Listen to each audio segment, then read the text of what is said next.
So, hello everybody. On a popular demand, I'm going to talk very in brief about the COVID-19 guidelines which are given by AIMS recently. I receive a lot of calls about how to treat a patient, and many patients are also calling, and they are basically not clear about the mild, moderate, severe cases and how to treat them. Like in many cases, with mild symptoms, people are giving steroids, they are giving them anticoagulants, which are not required. And sometimes in severe cases, they are ignoring it. Like I am receiving so many patients with SpO2 like 40%, 30%, even 22%. So the outcome is very bad because of it. So we should not ignore it. So first of all, very brief about the symptoms. So, what are the symptoms which can have, which a patient can have in COVID-19 disease? Like we are saying that this is a new strain and it is more aggressive. And we have all seen that the second wave is much more dangerous than the first wave. So, the symptoms can be like people can have fever, cough, or mild sore throat. Any mild sore throat can also be a sign of COVID-19 disease. It can they people can have breathlessness, palpitations, chest pain also sometimes. Like patients are coming with heaviness in the chest, like heaviness in the center of the chest pain on the left side, right side, pleuritic type of chest pain, any type of chest pain they are coming. So they can have that also, along with low backache, which is a very common symptom. People are also getting body ache, myalgia, diarrhea, and anything else. Like whatever you have, you must have a thinking, you must give a thought to Corona that you might have this COVID-19. Don't ignore it. Please do not ignore it. So, something about testing. Who should get test? Everybody and anybody who feels they have a symptom of COVID-19 should get tested. There is no second thought about it. Even if you have a mild disease, you have to get tested so that the treatment can be started early and you could be treated well. Otherwise, mild disease definitely go into moderate and moderate go into severe. We are receiving patients who are mild at first. We are telling them to go to home for isolation, but they are not coming back when they have symptoms, when they are like getting serious. So that is why they are coming at 20 to 30 SpO2. So that is not good because we can treat it at a early stage. So what has AIMS taught us? So AIMS is giving so many guidelines every day. Recently, it has given the guidelines on 17th May.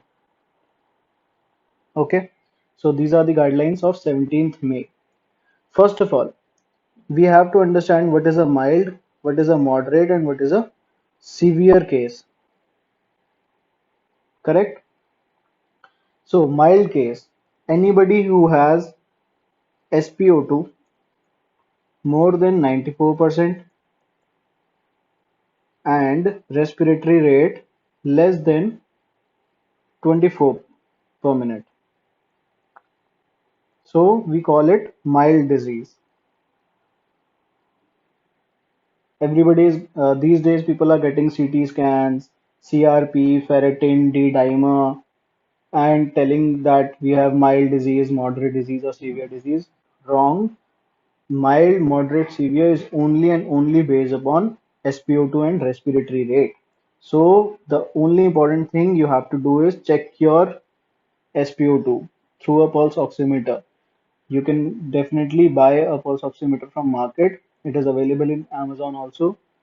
So buy it and keep it at home. If you have like get gotten better from the disease, share it with someone else. But everybody should check their SpO2 level. Who have mild disease? Again, mild disease, SpO2 more than 94% and respiratory rate less than 24 per minute. So what are we doing for the mild cases? They can have upper respiratory tract symptoms like URTI, mild fever. They should not or cannot have shortness of breath or hypoxia. So hypoxia is low oxygen, blood oxygen level. So there is no shortness of breath, there is no hypoxia. They can have fever, cough, sore throat, low backache, diarrhea. All they have mild disease. So we can home quarantine them. Home isolation. Again, what is the duration of home isolation? The home isolation for a positive case is 17 days. Correct? Home isolation for a positive case is 17 days and no retesting is required. No retesting required.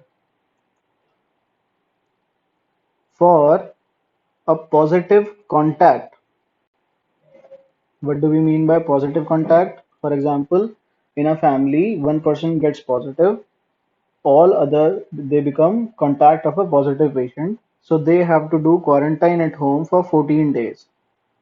Okay? And if they have any symptom if they have, they should get tested, maybe rat or TrueNAT or RT-PCR. All are very good modalities. Whatever you get tested. So positive patient should be isolated for 17 days and contact of a positive patient should be isolated for 14 days. If they have any symptoms, only then they need to be tested. So for the mild case, what we have to do is they have to do physical distancing at home. So what you can do is isolate them at a different room. Give them the food from outside. ठीक है ना? Let them clean their utensils themselves. Okay, so that is required. Then indoor mask use. People are thinking that we are in a different room and mask is not required. We are having 2 meter of distance, basically social distancing with 2 meters, but still mask is required because recently there have been studies which says that the virus is now airborne. How is it airborne? Like in a closed room where there is no proper ventilation. If a positive person sneezes or cough, they release the virus into the air, and when there is no ventilation, the virus gets suspended in the air for quite some time. And if any other person comes into the same room and shares the same air, they also might inhale the virus and gets infected. So you have to wear the mask. You have to maintain strict hand hygiene.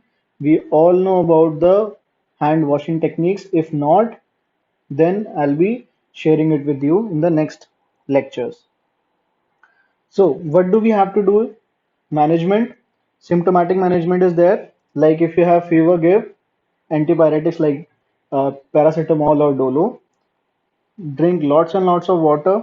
You have to, if the patient has cough, then you give antitussive. Antitussive like popularly we are giving bromhexine. You can have 2 teaspoons twice a day. Then multivitamins because there is weakness and might not be able to eat a lot of things. So you give multivitamins. Definitely you have to stay in contact with the treating physician. These days, what is happening is people are coming to me uh, with online consultations that they are having mild disease. I prescribe them medications, but they are not like sending me their vitals every day. And every 3 4 days they are coming, and I'm not sure what is happening with the patient. So you have to like talk to your doctor every day. You have to monitor your temperature and oxygen saturation. Like SpO2 probe, we talked about pulse oximeter. We can buy from market and use it. So when do we seek immediate attention? Like we are becoming moderate or severe.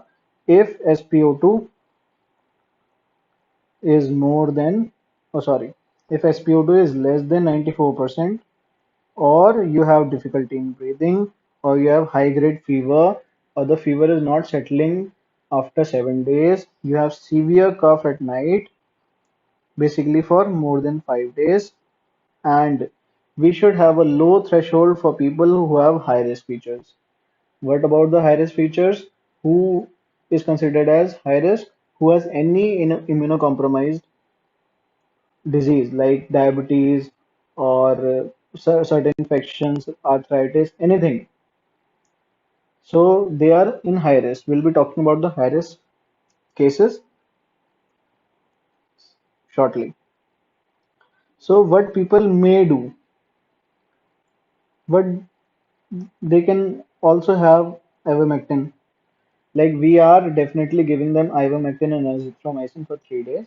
That is 12 milligram for an adult every night for 3 days.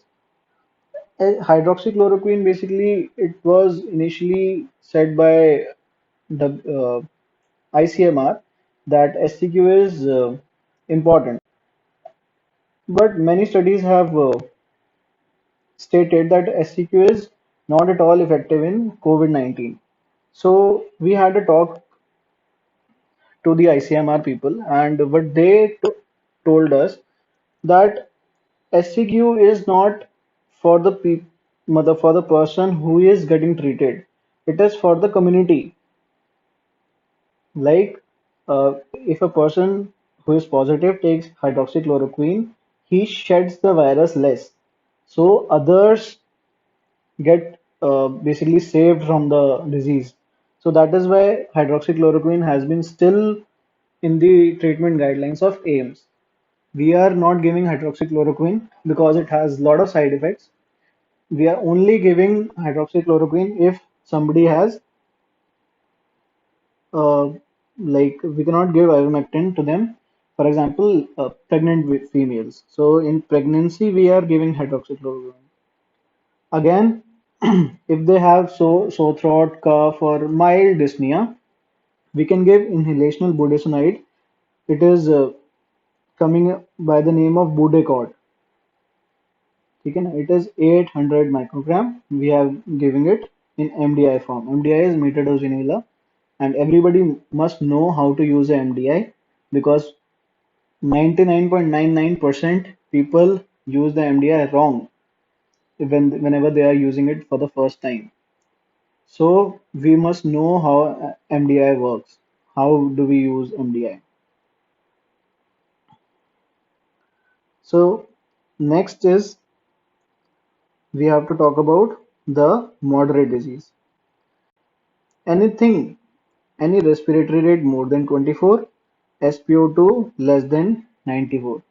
So SpO2 less than 94% and respiratory rate more than 24. So the figure we have to remember is 94-24 and 90-30. That is for severe. For moderate, 94-24, severe 90-30, SpO2 less than 90 and respiratory rate more than 30. This is what we have to remember.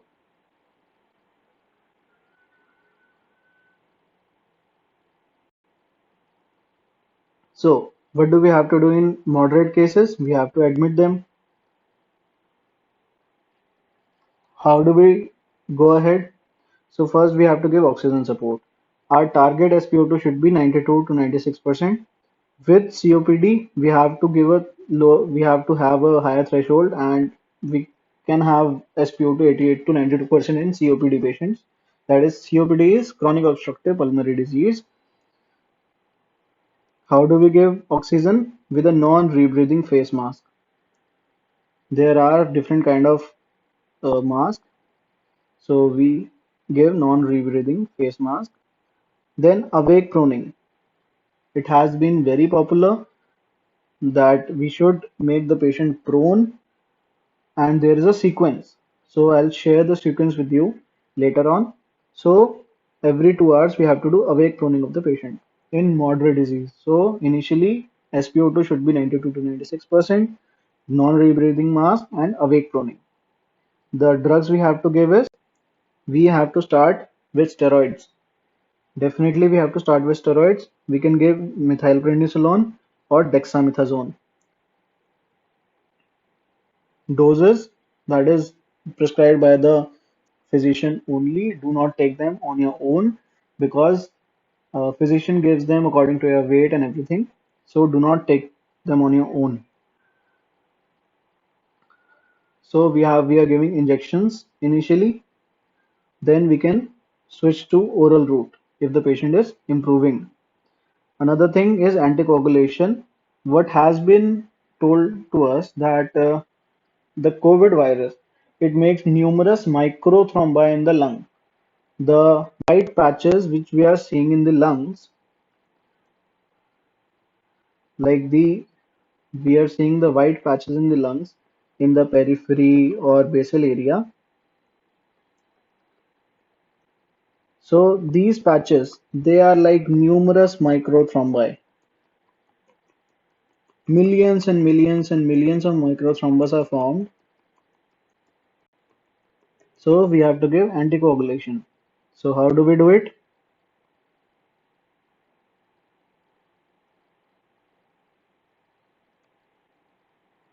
We are giving LMWH. So how do we give it? LMWH, that is low molecular weight heparin injectables. According to the weight, we can give 40 mg or 60 mg per day subcutaneously. Fine.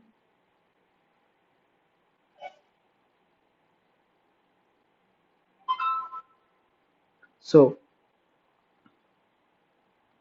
we have to give anticoagulation. So first was steroid, second is anticoagulation. What we have to monitor is we have to monitor the work of breathing, hemodynamic instability, oxygen requirement if it's there. Chest X-ray is indicated.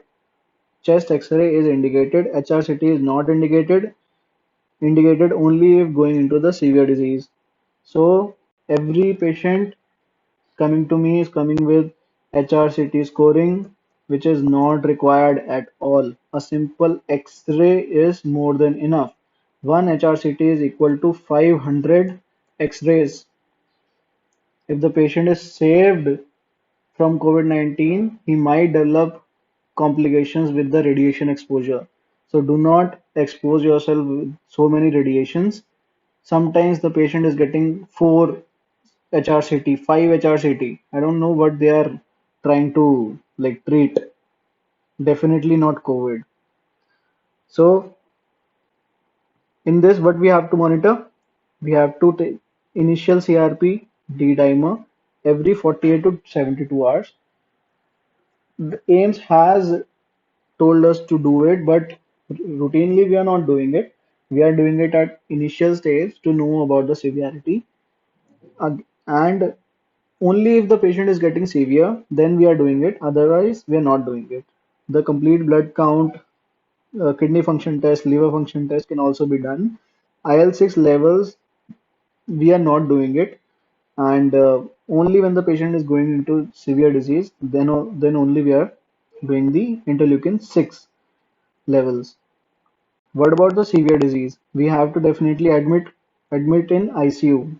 The moderate patients we were admitting in COVID wards, normal wards.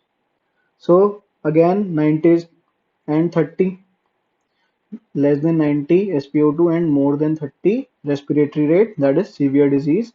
Admit in ICU. What we have to do is we have to do NIV, that is non-invasive ventilation with high flow oxygen. We can also give high flow nasal cannula, correct? So high flow nasal cannula can also be used. Intubation should be prioritized with high work of breathing. Like if the patient is not able to be better on NIV, we can intubate the patient and then we can treat. So we have to use the ARDS protocol for ventilatory management. ARDS is acute respiratory distress syndrome. We have a protocol and I can share it with you. What are the drugs we are giving? Starting with the steroids, same. Steroid, we have to give methylprednisolone or dexamethasone for 5 to 10 days. Then we have to give anticoagulation, injection LMWH or enoxaparin. We are also giving apixaban, which is like 10A inhibitor, factor 10A, and supporting measures we can give like euvolemia, maintain the hemodynamic of the patient, then prevent the sepsis. So we are giving antibiotics, IV antibiotics to the patient.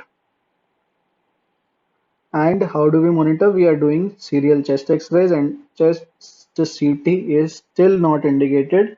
Indicated only and only if the patient is worsening. CRP and D-dimer to be done every 28 to 48 hours, which we are still not doing it. We are doing it only and only initially and when the patient is worsening. CBC, KFT, LFT daily, IL-6 still not doing it. So if the patient gets improved, discharge as per the discharge criteria. Currently the discharge criteria is if the patient has no fever for more than 3 days or total 10 days since clinical symptoms are there, whichever is later.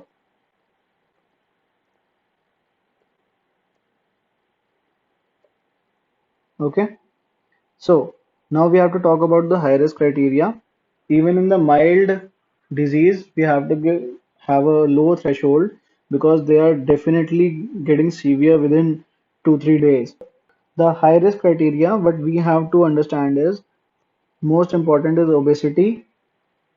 People are ignoring it and we should not ignore it. Obesity should not be ignored because obese patients are definitely getting from mild to moderate to severe within few days. Like 2 3 days they are becoming severe and coming with SpO2 less than 50s. Okay. So age more than 60, like elderly patients, cardiovascular disease like hypertension or coronary artery disease. Anybody had any heart surgeries or anything in past, they are in high risk. People are with diabetes, people with chronic kidney disease, chronic liver disease, chronic lung disorder, or those who have had cerebrovascular attack, stroke, or bleeding into the brain. So all they are in high criteria. Also, pregnancy is also high risk. So we have to definitely think about them. Now, very much controversial, remdesivir and tocilizumab. According to AIMS, they are off-label use. We are still, in certain cases, we are using them, but most of the cases they are getting better when the treatment has been started early, not when the remdesivir or tocilizumab were given. People have died even after giving these drugs. So do not run behind them. Do not buy remdesivir or tocilizumab if they are like 30,000 per vial, 40,000, 2 lakh per vial. It is basically not useful. So not talking about it because it is not given these days. I have still not given tocilizumab to even one patient till now. So do not run behind it. Take care, stay at home, wear your mask, do not go out, maintain social distancing, wear two masks if it is like very important to go out. If your family member is ill, admitted in hospital, you have to go meet them. Wear two masks. First, it should be a N95 mask. Second, it can be a normal three-ply surgical mask. Your cotton mask, your homemade mask, they are not effective. Again, they are not effective. So stay safe, stay healthy, and keep away from the disease. Thank you.